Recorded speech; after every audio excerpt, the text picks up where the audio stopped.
ஜெர்மனியில் விற்பனை செய்யப்படும் டோனிஸ் சோகோலன்லி 2 வகையான சோகோபார்களை திரும்பப் பெறுவதாக அறிவித்துள்ளது. குறித்த தயாரிப்பில் சிறிய கற்கள் இருக்கலாம் என சோகோலன்லி நிறுவனம் தெரிவித்துள்ளது. அவற்றை சாப்பிடுவதால் வாய் மற்றும் தொண்டையில் காயங்கள் ஏற்படலாம் என எச்சரிக்கப்படுகிறது.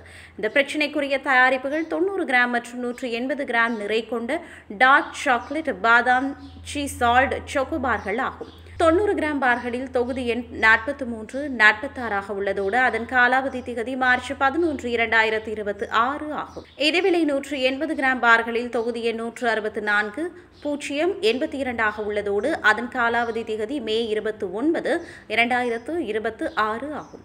இந்த சாக்லேட்டுகள் ஜெர்மன் முழுவதும் உள்ள பல கடைகளில் விற்கப்படுகின்றன. இந்த சாக்லேட்டுகளை வாங்கிய வாடிக்கையாளர்கள் பணத்தை திரும்பப் பெற கடைக்கு திருப்பி அனுப்பப்பட வேண்டும். அதற்கான ரிசிப்ட் தேவையில்லை. எவ்வாறாயினும் டோனிஸ் சோகோலன்லி நிறுவனத்தின் ஏனைய தயாரிப்புகளில் எவ்வித பிரச்சனையும் இல்லை என தெரிவிக்கப்படுகிறது.